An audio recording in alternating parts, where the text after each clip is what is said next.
Hello and welcome, one and all. Today's video is a finale for the one from Beyond the Veil.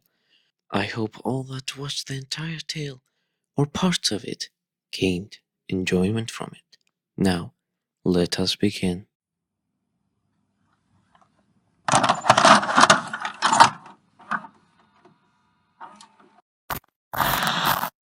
The dawn of a new day began as the wedding drew near.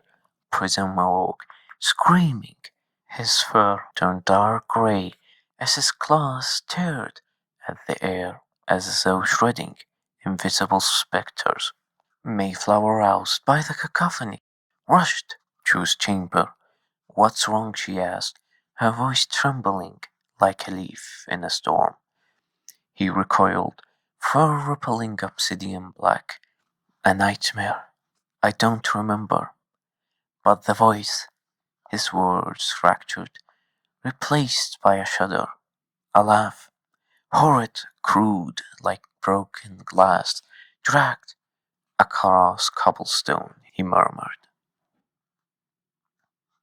Mayflower knelt beside him, her fluorescent clashing with the metallic tang of fear. "Shh, you're safe here." Outside the door, unseen but felt, Soulfire lingered, his scales flickered like dying embers as he tightened his robe and slipped into the shadows, bound for Sea's hollowed home. The wedding arrived. Lanterns bathed the village in molten gold as Prism and Mayflower exchanged vows, their rings forged from star metal, and at the center, decorated by dragon tear gems, the crowd's laughter swirled like fireflies until a shriek split the night. It was not joy, it was derangement, a sound that liquefied marrow and clawed at sanity. The villagers collapsed, hands pressed to ears as blood trickled from their nostrils. Prism's fur ignited crimson, his claws unseized. "What the hell is this?" he shouted. C staggered forward, his scar pulsing like a poisoned heart.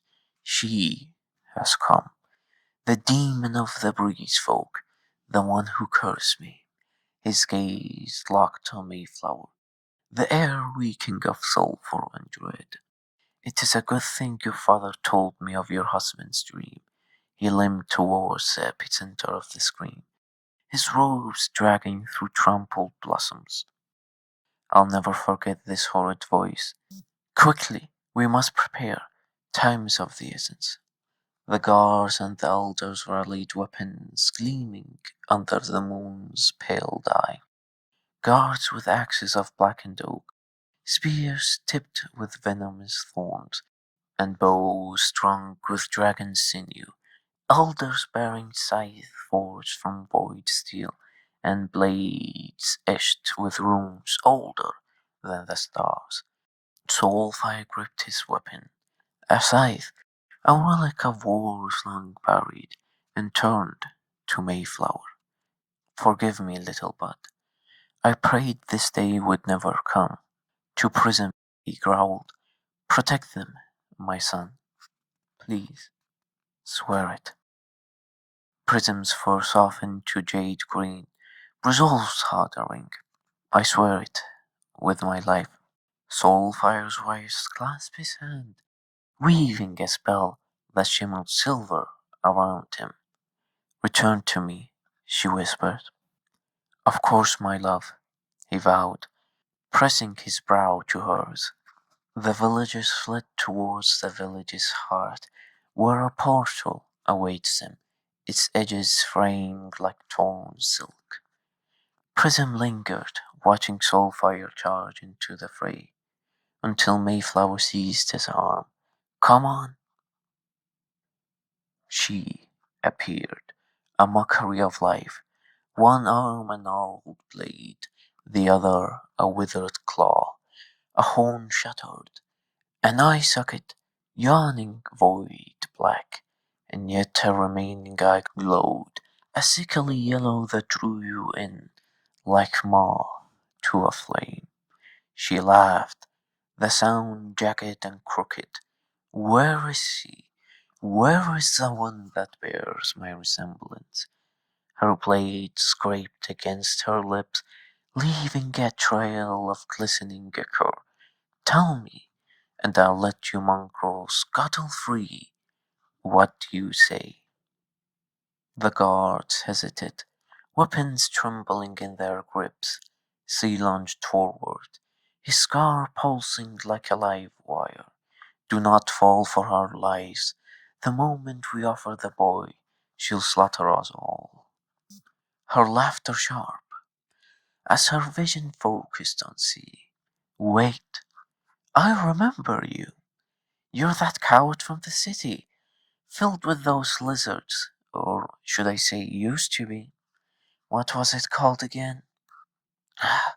Wait, don't tell me. It's at the tip of my tongue. It's at the tip of my finger. It's at the tip of my tongue. Ah, no matter. She licked her blade, the edge parting and tongue like silk. Since you've chosen silence, now let's make you music of your screams. She plunged into the fray, a whirlwind of rotten steel. One guard fell, her blade shearing through his chest plate as though it were parchment. The second met a crueler fate, her jaw unhinged, snapping shut around his skull with a wet crunch. Like a feral predator, she tore through them, cruel, merciless, yet alive with glee. Soulfire's scythe arched, but she danced aside, her laughter peeling the bark from trees. Finally, a prey worth cutting. The battle raged, a tempest of blood and magic. Blades clashed, spells fizzled, and bodies fell. Yet she laughed, each death fueling her frenzy. Every strike landed, a spear to her ribs, a scythe across her throat. But her flesh knit itself anew, her cackles drowning out the dying. Ah, this is getting dull. I'll give you all a hint. She crooned, trolling amidst the carnage, her blade slick with viscera. One of you isn't like the others. Sea froze, his scar throbbed, memories surging. The breeze frogs scream, the curse festering in his flesh. He locked eyes with Soulfire, and then the elders. His voice rasped, farewell.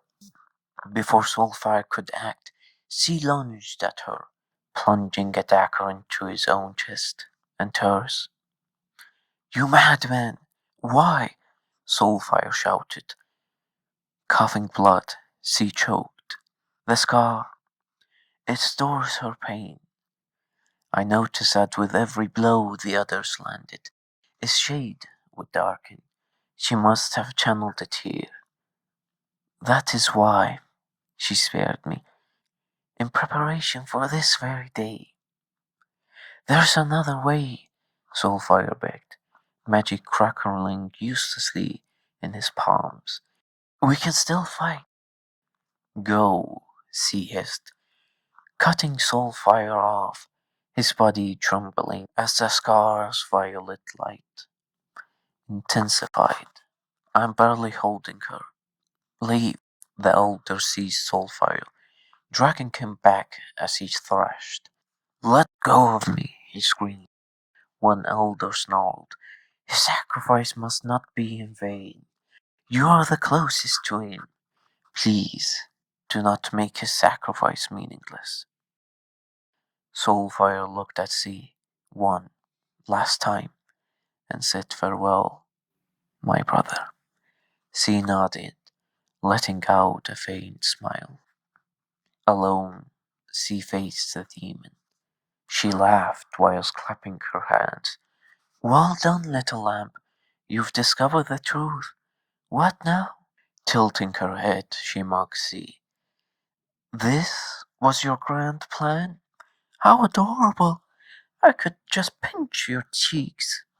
You wouldn't understand, he shouted, spitting, as blood pooled at his feet. He whispered, family. After I lost mine, they gave me purpose. I remember the smiles the villagers would let out as I walked by, and how the children wanted to play and listen to my stories, as if I were one of their grandparents. That is why, for the villagers, I am willing to do whatever it takes to keep them safe, no matter the cost. How lovely! I can barely hold back the tears, old man. Ignoring her, with a final gasp, he drove the dagger deeper. Soon, my love, I'll see you both. The scar detonated. Light, heat, then silence. When it faded, only ash remained. The explosion tore through the horizon, its light staining the sky, the color of a fresh bruise. Prism and Mayflower froze, their hands interlaced like roots against the storm. Father, Mayflower whispered, her wings shuddering. Prism tightened his grip, his claws careful against her petal soft skin. Please stay strong. For your mother. She needs you right now. She nodded, pollen glistening in her lashes. Thank you, she breathed, though the words tasted of ash. The portal loomed ahead, its edges framed like torn silk. Villagers pulled into its shimmering maw, their faces gaunt with terror. Prism halted at the threshold, his shadow pooling like spilled ink. Go, he said, voice steadier than his trembled claws. Now, Mayflower implored him, please don't. Gripping his hand gently, he shoved her, the force gentle, yet firm. I'm sorry, my love. I'll always love you. Mayflower screamed, her hand stretching toward him, fingers brushing empty air as the portal snapped shut on the other side. She clawed at the void, her wings beating uselessly against the unyielding dark. The gateway seems to only operate in one direction, as if the way to return had been sealed long ago. Mayflower's mother held his hand and asked, why, child? For what reason do you want to stay? I do not want Mayflower to suffer the loss of her father. Once I find him, I promise I'll be back. Until then, both of you, please stay safe. Why not tell her this, child? Her voice soft as a meadow. If I told her of my plan, she would have wanted to come with. I didn't want her to be in danger. Very well, child, she said, walking towards the gate. Please be safe. As she entered the gate, leaving Prism alone, a being materialized beside him, her form flickering like a dying candle. Hello, child. Do you remember? We have met before. I am Gaia, one of the village elders. Prism answered. Yes, I remember. Are you certain, child? I can't keep the portal open for much longer, for I must leave. The villagers, they need me, she said, her eyes filled with worry. Prism's foe rippled, moonlight white, his smile brittle. I'm sure of it. She's hunting me. If I went with, I would only place the others in danger. I won't let her carve through anyone else. Gaia sighed, her breath stirring the dust at their feet. Then take this, she chanted, the air humming as a gnarled branch sprouted from her palm. its lone bloom a blood-red rose, its petals vined with starlight. Prism tilted his head, claws retracting. What is it? A weapon and a wedding gift, Gaia said, pressing it into his grip. Infuse it with mana, and it shall take on the form of any item you so desire. Be it a blade, a shield, even a key. She faded, her voice echoing. May it serve you better than it did me. Prism tightened his grip, the wood warming like a living pulse.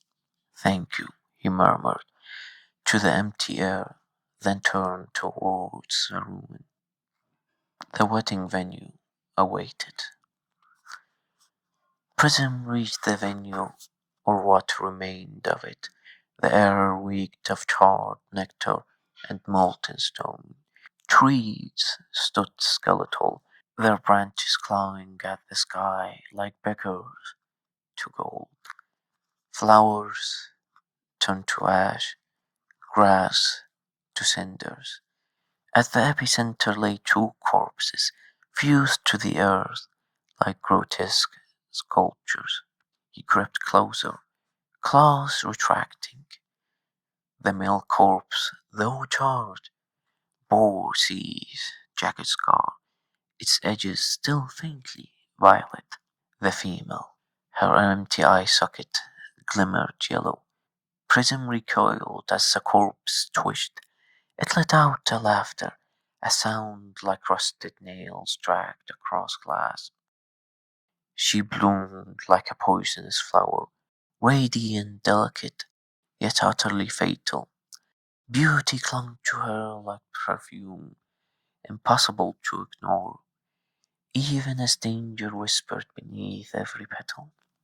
Her burned flesh sloshed away, revealing alabaster skin beneath. Arms sprouted from stumps, fingers curling like newborn spiders. Her hair cascaded in ink-black waves, her once thick and primal fur that cloaked her limbs has all but withered away. And yet, only one eye remained missing. In its place, a void pulsed, with malice, as her other eye shimmered like a carrion sun. Well, well, well, she crooned, rising with serpentine grace. Do you know how long I've waited, sleeping beauty? I pried at your cocoon, fed you sacrifices, corpse of our kin, yet you slept. She kicked C's remains, her voice sharpening. This mongrel refused to die correctly. Couldn't even fix my arm back then. She twirled, transforming her generated arm into a glinting blade. When I first met him, that is, his body refused to be absorbed. So I cursed him, rewrote his flesh, cell by cell. Genius, right? Prism's fur mottled, stone cloud gray. What are we? Why did you use those things as sacrifices back then? She tilted her head, mock pity etching her face. Oh, we're nothing more than a failed experiment. Our kin, she gestured to the ash, fuel. You're deep in sleep. Drastic measures were needed. But you need not to fear me, boy, she purred, sludging closer, her gait fluid as spilled oil. We are a species without a name. Most are created as fodder, soldiers to die in wars not their own. But you and I, her remaining eye gleamed a predator's hunger, sharpening her grin. We are royalty, a subspecies born to rule. We come in pairs, male and female, bound until the stars above crumble to dusk. When the faint whispers of death claim us, we merge. She sees charred corpse, her claws sinking into his chest. Watch closely. The body disintegrated, ash and bone spiraling into her palm like smoke drawn into a void. Her missing eye regrew, shimmering into a deep ocean blue. Pity, she sighed, examining her restored eye. You see, this fool's sacrifice only made me stronger. Her laughter echoed brittle and cruel. But you, oh, you'll be different. Once we merge, you'll understand. We'll birth a new era from the corpse of this world. Isn't it exquisite? Prism's fur blanched to the grey of rotted bone. Merge? Birth? Yes, a cycle as old as time, she said, licking a curve from her claws. We devour, we evolve, we reign. Convenient, isn't it? She spread her arms, the wind howling through her regenerated limbs. We absorb their very essence, from flesh to even their soul. To mend our bodies, we steal the strength of others. We continue the cycle until the world is not but bones and dust. Her grin widened, exposing teeth shimmering like jewels. You should have learned this in your cocoon, but it seems yours was defective. She shrugged, ash swirling around him like a macabre halo. I tried to awaken you, but no matter. We're here now. I can teach you everything. So she sank to the ground, legs folded like a child at play, and gazed at the bruised sky. What do you think of our grand cause as weapons of ruin? Prism's fur darkened to a murky grey, claws digging into his palms. Why? Why did someone create us as weapons, then discard us as nothing more than scrap? Where are they? Why obey the command of those that abandoned us? She rose, closing the distance between them, her hand pressed against his chest, cold as a grave. Prism stiffened, his fur flushing rose pink. They're gone, she whispered, breath reeking of rotten honey. They died eons ago, leaving us with nothing but this yearning. Then why? He roared, fur igniting crimson. Because it's fun, she laughed, her own cheeks blushing rose gold. I don't care about outdated creators. I just want to watch this world burn. And when we merge, she leaped in, lips grazing his ear, will be reborn. Shame, you forgot, darling. Her mouth sought his. A spear of petrified wood screamed through the air, piercing her skull with a crack. She reeled, ichor sprang as Mayflower surged forward, wings frayed and face pale. Get away from my husband! Prism cut Mayflower as she collapsed, her body trembling like a snapped lute string. What's wrong? Are you alright? How did you get here? I used a teleportation spell. She rasped, blood flecking her lips. It took a toll, but I can do it once more before depleting all of my mana. His fur blanched to frost grey. You shouldn't have come. She'll never stop. Mayflower slapped his cheek, a sting as sharp as a glare. Say thank you, she hissed, then softened, thumb brushing his jaw. I don't care about her. Together we can put a stop to her rampage. Also, where's my father? Mayflower asked suddenly, her voice trembling. Is he? Prism hesitated, claws retracting. I don't know, but I'm sure he's alive. We need to go. All right, she whispered, gripping his arm. Let's get out of here. Where are you going? The demon shrieked, wrenching the wooden spear from her skull with a pop. You aren't leaving me, not while I still breathe. She lunged, blades carving arcs of decay through the air. Prism parried, obsidian claws scratching against her steel, but each strike drove him closer to the ashen earth. Run! He snarled at Mayflower, his fur cycling violently, crimson, violet, then black. Soulfire materialized in a burst of ember, magic spears erupting from his palm like comets. Did you think I'd abandon my daughter to theatrics? He roared, driving the demon back. Prism gaped. Where were you? How did you know to come back here? A father's intuition. Soulfire growled, his scales dulled by exhaustion. After C's sacrifice, we met with Guy and the other villagers. My wife told me of Mayflower's disappearance and your decision. I came back, leaving the other elders with the villagers. It's just us now. Enough, the demon howled, her blade dissolving into a web of serrated shadows. No longer shall you stand in my way. She struck. A flash of rotten malice. Soulfire's magic shattered. No! Prism lunged, but the whip coiled around Soulfire's throat, yanking him towards her.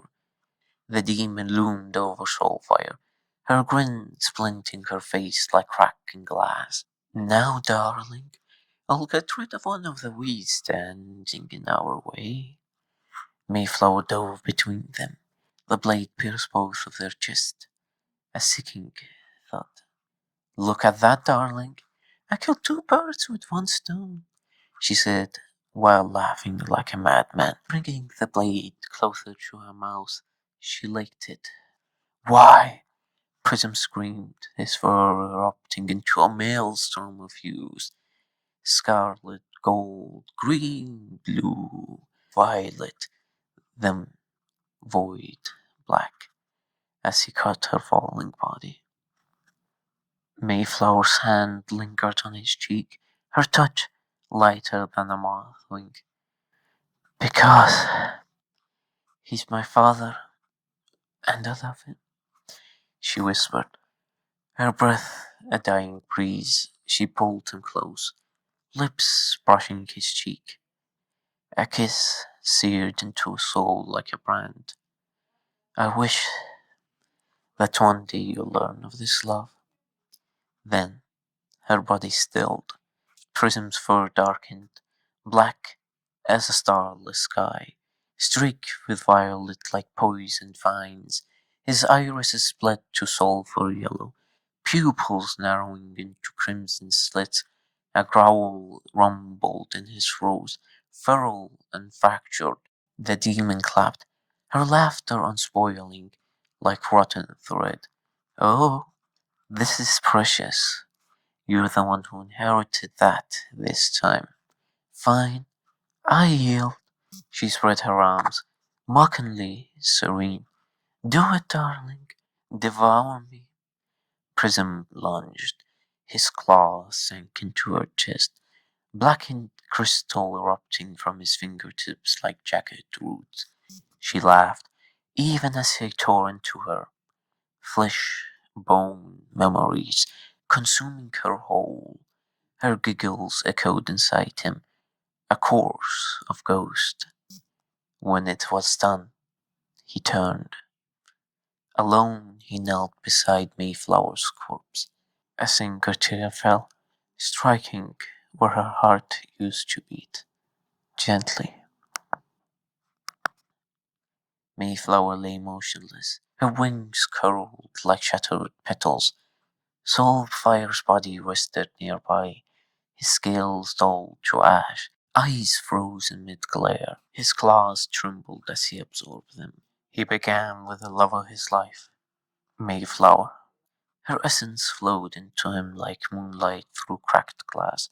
Pollen, song, and laughter dissolving into static, then soulfire. Embers of rage, resolve, parental love, snuffed to smoke. Their memories flickered.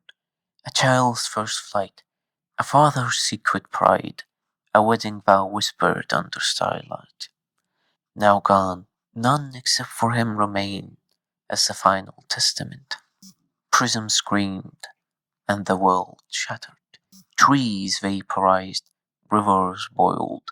The grand tree, ancient, eternal, collapsed into dust. When the silence returned, nothing remained. No laughter, no light, no life. Only ash, dull, grey, and endless. Prism stood at the epicenter, his fur leashed of color, eyes twin void, a herald, a king, a wraith.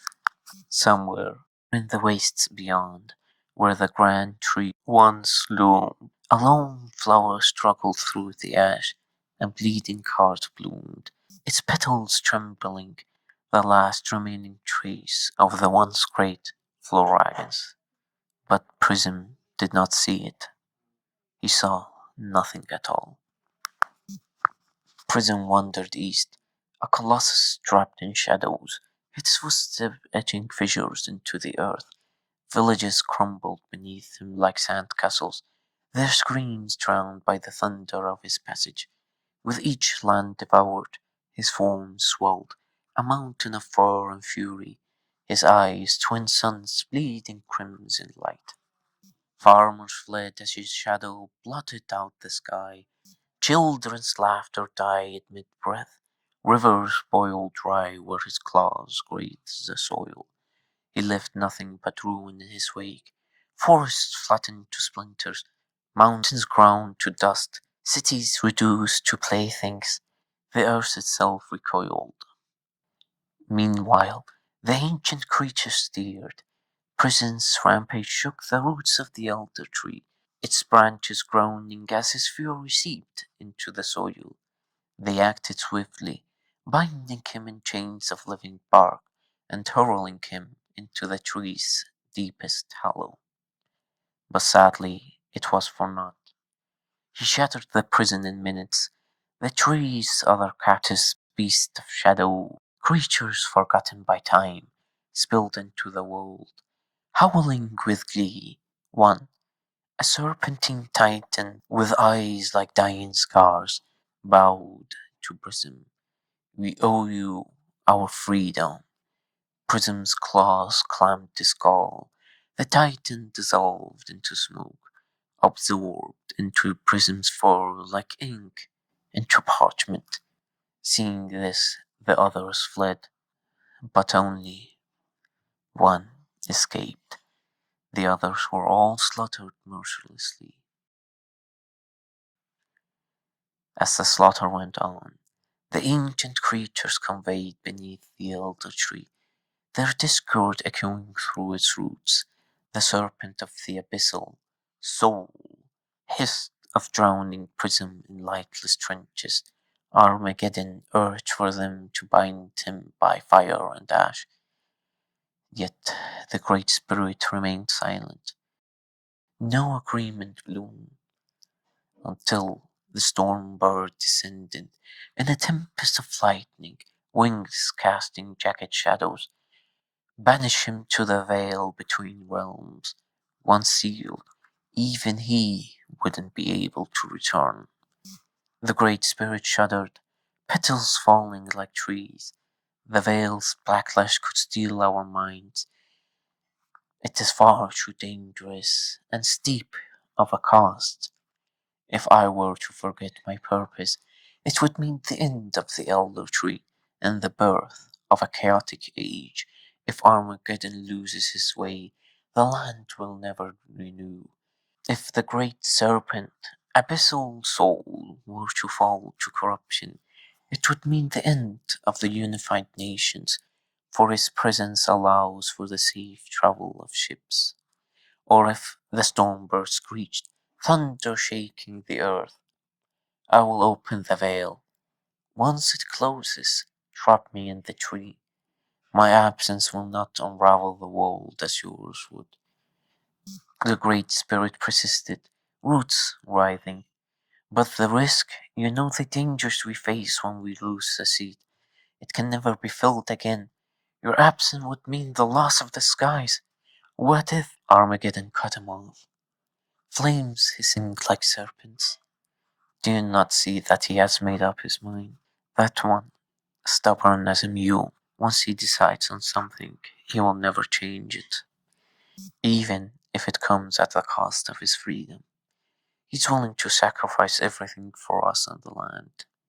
Thus, it falls on to us to honor our youngest decision. Though we do not agree, there is no other choice. A beat of silence. The trees' leaves whispered. The grey spirit bowed, sap pooling like grief at his base. Very well, we agree. The ancients descended upon Prism in a storm of fury. Armageddon encased his torso in living stone, garnet hardening into a suffocating tomb. The serpent of the abyssal soul froze his legs with glacial spells, ice crawling up his limbs like serpents. The great spirit shackled his claws with chains of thorn magic, their barbs leeching his strength. Prism roared, the earth trembled, the stormbird descended, wings coated in a shimmering obsidian resin, a substance forged from dying stars. He chanted, the resin hardening into blades that sliced through reality itself. The veil yawned open, a jagged tear in the sky, its edges framed like burned parchment.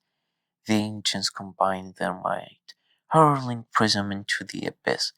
He shattered the shackles, claws tearing free as he clutched the veil's fraying fabric. He shrieked like a feral beast as he tried to pull himself out. Armageddon roared, uprooting a nearby tree, a monolith of petrified wood, and hurled it like a javelin, shouting, not today, you fiend! The branch struck Prism's chest, knocking him deeper into the void. Close it, the ancient screamed. The storm bird chanted anew, his voice cracking as the veil sutured shut. The branch which Prism had carried trembled to the earth, as if mourning the loss of its new master. The storm bird collapsed, radiant feathers molting to ash, blood spewing from his beak. Do it, now! Seal me while I'm still me. The great spirit's roots surged forward, amber sap pooling around the storm bird's broken form. As the molten resin began to encase him, the storm bird lifted his head, one eye still blazing like a storm. Do not cry for my loss, he rasped, his voice fraying like wind through dead leaves. I implore you, celebrate the downfall of that creature in my stead. I'll miss you all. Farewell. As they returned to the elder tree, the sap hardened, sealing him into the tree's bark. The ancient stood frozen, pollen and embers drifting like funeral rites. No tears rose, only silence, thick as a burial shroud. Armageddon's flames dimmed to smoldering coals. We've won, but it feels hollow. The Great Spirit wove the storm bird into the elder tree's tightest branch, his form preserved in amber sap. Rest here, old friend, where all may see your glory and remember. Armageddon placed the fallen branch at the tree's roots. May you dream of peace, our spirit of freedom. The others bowed, pollen falling like tears. Thank you, murmured the serpent.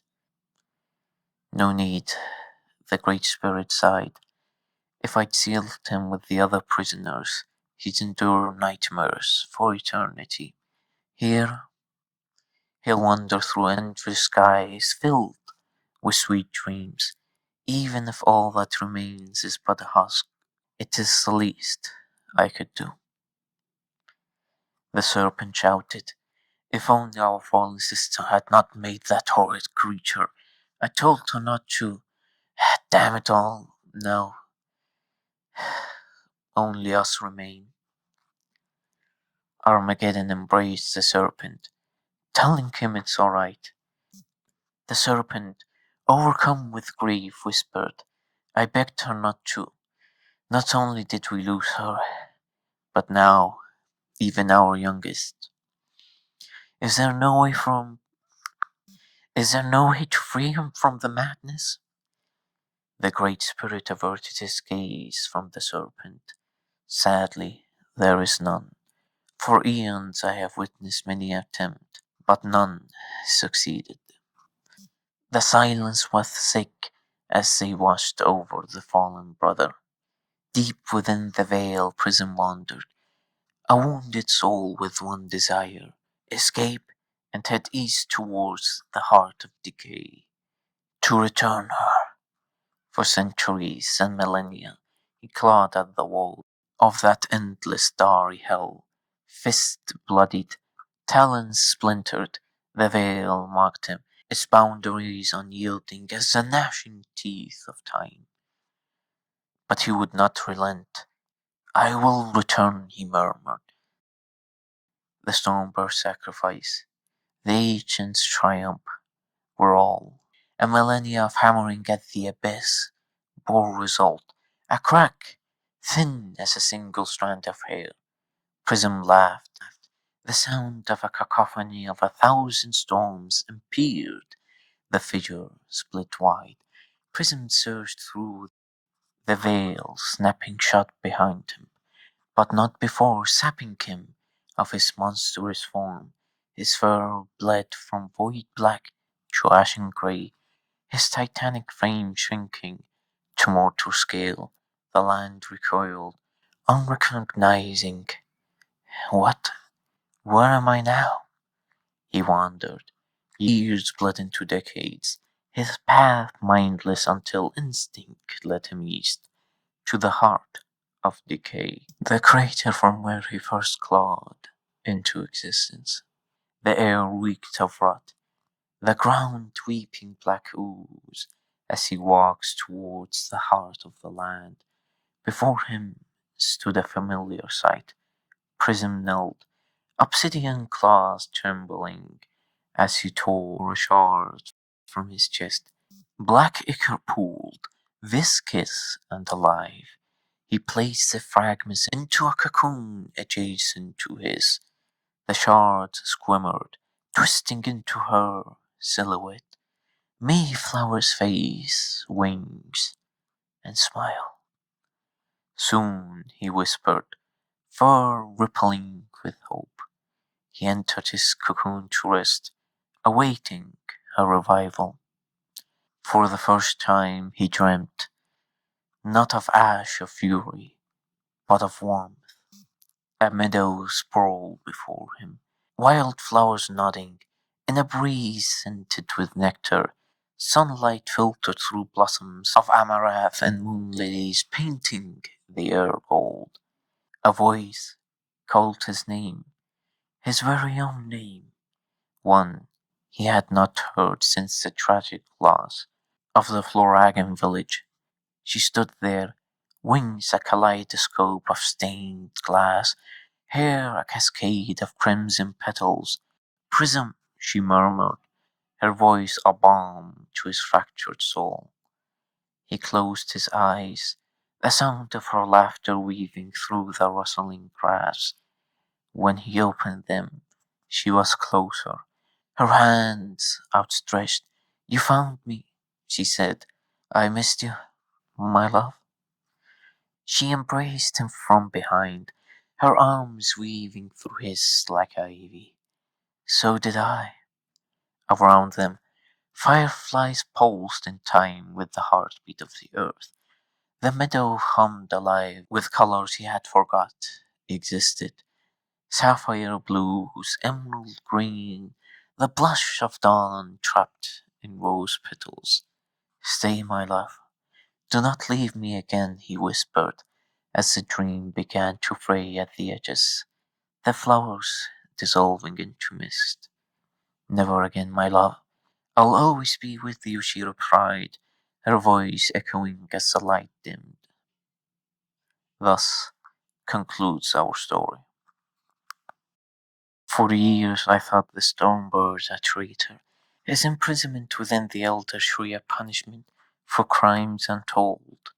Or so I once believed, but now it seems I was wrong, not just of him, but also of the creature from beyond the veil. To many he is but a legend, and to others nothing more than a calamity. Perhaps that is what he is, but to us, dear listeners, as we peeled back the layers of ash and fear, we found the truth, far more tragic than the tales told by all. The herald was no mindless destroyer. He was a lover, a soul shattered by loss, clawing through eternity to resurrect the woman who once made his fractured heart whole. The stormbird was no criminal. His sacrifice was the cause for him to be sealed in the elder tree.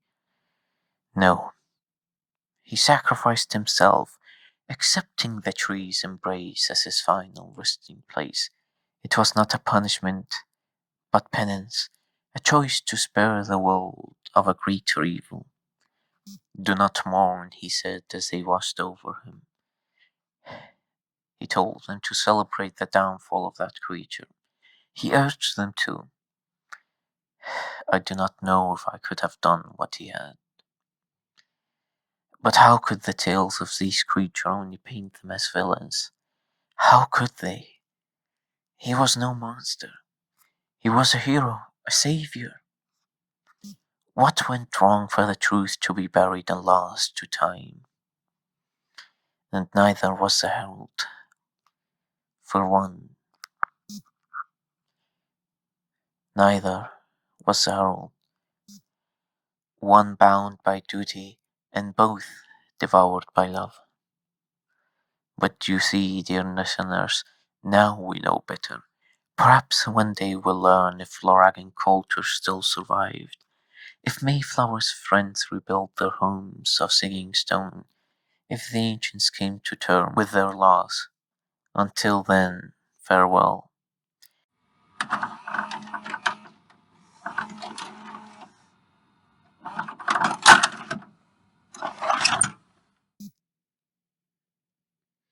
I hope you enjoyed the tale of the one from beyond the veil, his struggles and sorrow.